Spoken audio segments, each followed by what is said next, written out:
নমস্কার বন্ধুরা, আজ তোমাদের সাথে আমি ড্রাগনের ডাল থেকে কিভাবে চারা তৈরি করবে সেই ভিডিও দেখাতে নিয়ে চলে এসেছি। তো এই যে দেখতে পাচ্ছ দুটো ড্রাগনের ডাল, আর এই ডাল দুটো আমি আমার এক পরিচিত বান্ধবীর কাছ থেকে নিয়ে এসেছি। ওদের বাড়িতে ড্রাগনের গাছ ছিল, ওরা ফল পেড়ে নেওয়ার পর ডালের কিছুটা অংশ কেটে দিয়েছিল, আর সেখান থেকে আমি একটু ওর কাছ থেকে নিয়ে এসেছিলাম। এখন এই ড্রাগনের গাছটা আমি চারা তৈরি করব। তো দেখতেই পাচ্ছ ওই সাদা মতো যে গুঁড়োটা, ওটা হলো গিয়ে তোমার রুটিং হরমোন, আর যে সবুজ মতো গুঁড়োটা ওটা হলো অ্যান্টিফাঙ্গাল সার।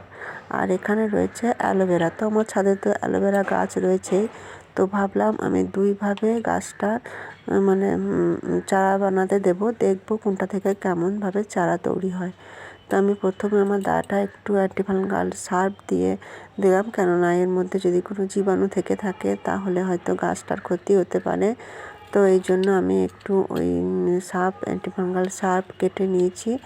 আর এখন এইভাবে গোড়ার দিকটা একটু তেড়াচড়া করে কেটে নেব, আর যাতে করে ওইটা মাটিতে বসাতে সুবিধা হয়, শিকড় আসতে সুবিধা হয়, এবং এটা এখানে লাগাতেও সুবিধা হয়। এটা দিয়ে দিলাম আমি রুটিন হরমোন। তো এইভাবে আমি গাছগুলো কিভাবে কি করি সেটাই তোমাদের সাথে শেয়ার করব। আর এটা নিয়েছি নর্মাল বালি, এটা লাল বালি রয়েছে, আর ড্রাগন গাছের ক্ষেত্রে লাল বালি ব্যবহার করতে হবে, লাল বালিটাই বেশি কাজের।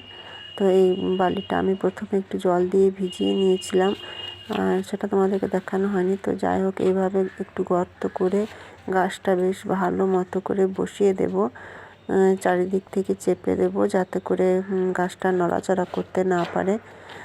তো যাই হোক, এটা এরকম করে দেওয়া হলো। আর বাদবাকি কী করছি না করছি তোমরা আমার সাথে দেখতে থাকো আমার ভিডিওটা প্রথম থেকে শেষ পর্যন্ত। আর তারপরে আমি পরবর্তী ভিডিওতেও নিয়ে আসবো কীভাবে গাছে শিকড় বেরিয়েছে, আর কীভাবে গাছ প্রতিস্থাপন করতে হয়, কীভাবে মাটি তৈরি করতে হয়, সমস্ত কিছুই তোমাদের সাথে আমি শেয়ার করব। তো এখন এটা দেখো, তো এই যে এই বড় ডালটা রয়েছে দেখো, এটা 2 টুকরো করব, তাহলে মানে দুটো জায়গায় কাটবো, তাহলে 3 টুকরো পাওয়া যাবে। বেশ অনেকটাই এক হাতের থেকেও বেশি লম্বা আছে। তো সেই জন্য এই ডালটা আমি এখন দুটো টুকরো করছি, তার ফলে আমি 3টে টুকরো পাবো 2 জায়গায় কাটলে। এবং এটাতে আমি ওই একই প্রসেসে একটাতে একটু অ্যালোভেরা জেল দিয়েও দেখবো কোনটাতে তাড়াতাড়ি শিকড় গজায়। তো দেখো, এই যে এইভাবে কাটবে গাছটা, কিন্তু ডালটা সমান করে কাটবে না, একটু মানে কোনাকুনি করে কাটলে সুবিধা হবে। গোড়াটা একটু কোনাকুনি করে কেটে নিলে এই ক্ষেত্রে মাটিতে বসাতে সুবিধা হবে এবং শিকড় আসতেও সুবিধা হবে।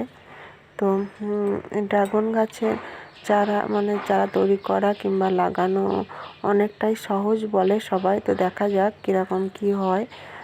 তো আমিও আমার ছাদ বাগানে প্রথম করছি, তো সেটাও তোমাদের সাথে শেয়ার করতে চলে এসেছি। এটা একটু কেটে দেব, যেহেতু এটা একটা শুকনো শুকনো ভাব হয়ে গেছে, এই জন্য রুটিন হরমোন লাগাতে আমি পারবো না, ওই জন্য এটাও একটু কেটে দিলাম। আর পুরোটাই খুব সাবধানে করতে হবে, কারণ সাইডে সামান্য একটু কাটা রয়েছে। তো এই গাছটা সাইডে একটু এই যে অ্যালোভেরা জেল লাগিয়ে দিলাম, যে অ্যালোভেরাটা কেটে যে হলুদ অংশটা বেরোয় সেটা ফেলে দিয়েছি, আর মাঝে যে একটু নরম একটা পিচ্ছিল পদার্থ থাকে, তো সেটাই এর মধ্যে লাগিয়ে দিয়েছি। এখন এটাও এইখানে এর সাথে দিয়ে দেব, আর দেখবো কেমন করে কিভাবে কোনটাতে কেমন শিকড় আসে।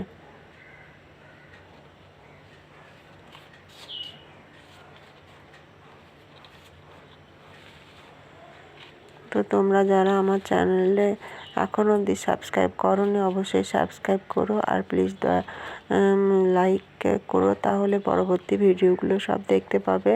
আমি আমার ছাদ বাগানের সমস্ত গাছেদের ভিডিও দেখানোর চেষ্টা করি, আর যেহেতু এটা আমার নিজস্ব ব্লগ চ্যানেল, ওই জন্য আমি এখানে ঘুরে বেড়ানো সমস্ত তথ্য, মানে যেগুলো তোমাদের উপকারে কোনোদিন আসতে পারে সেইটা চিন্তা করে, তোমাদের কথা চিন্তা করে সমস্ত যেগুলো আমি যাই যে জায়গা সেখানকার ভিডিও নিয়ে এসে সমস্তই তোমাদের সাথে শেয়ার করার চেষ্টা করি।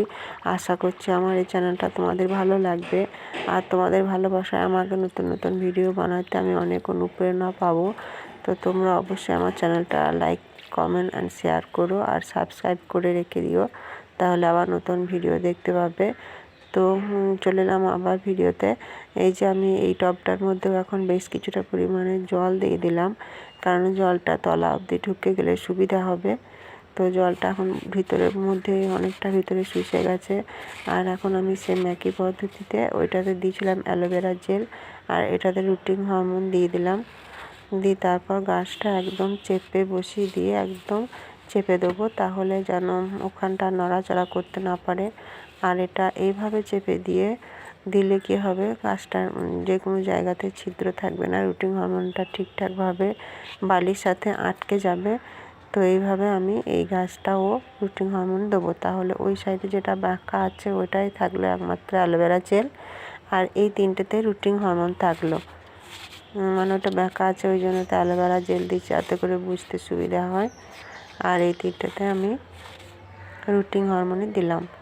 তো সেম এটাও এইভাবে আমি বসিয়ে দেব। আর গাছগুলো খুবই সাবধানে করতে হবে যেন সাইডেরটা নড়ে না যায়।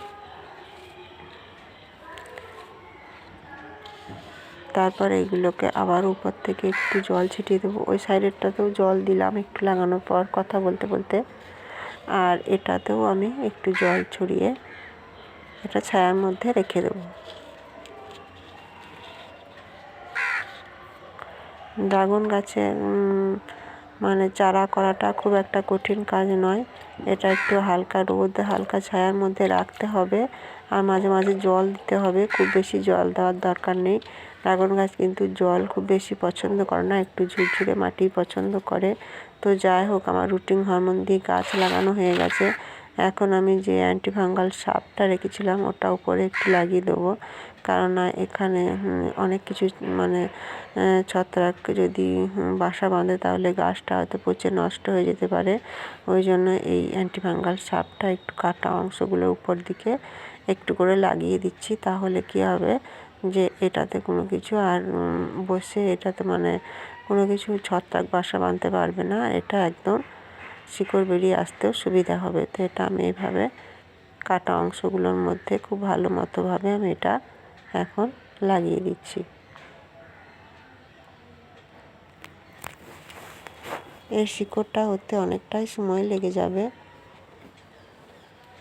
মোটামুটি 20 থেকে 25 দিন মতো এটা শিকড় বেরোতে হয়তো লেগে যাবে। তারপরের ভিডিও নিয়ে তোমাদের সাথে আমি চলে আসব, তোমরা ততক্ষণ মধ্যে আমার এই ভিডিওটা দেখো। তো ওটা এখন আমি হাফ রোদ হাফ ছায়ার মধ্যে রেখে দিয়েছি। আর এইটা হলো তার 2 দিন পরে, ওটা আমি নর্মাল জল দিয়েছিলাম। আর এখন দেখতে পাচ্ছ এখানে রয়েছে পেঁয়াজ আর রসুনের খোসা। এই পেঁয়াজ রসুনের খোসাটা আমি ভিজোতে দিয়ে দিয়েছিলাম সেই দিনকে। আর তার 2 দিন পরে আমি এই যে দেখো, যখনই জল দেবে ড্রাগন গাছের চারার মধ্যে, তো পেঁয়াজ রসুনের খোসা ভেজানো জল এভাবে দেবে গাছটার মধ্যে গোড়ায় গোড়ায়, খুব হালকা হাতে, যেন গাছগুলো নড়ে না যায়। আর এখন আমি হালকা রোদ হালকা ছায়ার মধ্যে এগুলো রেখে দেব। আর পরবর্তী আমি ভিডিও নিয়ে তোমাদের কাছে চলে আসব, কি হয় না হয় সেটা দেখানোর জন্য। এই যে দেখো গাছগুলো, এটা লাগানোর আমার কিছুদিন পরেই। এখন আসি, নমস্কার।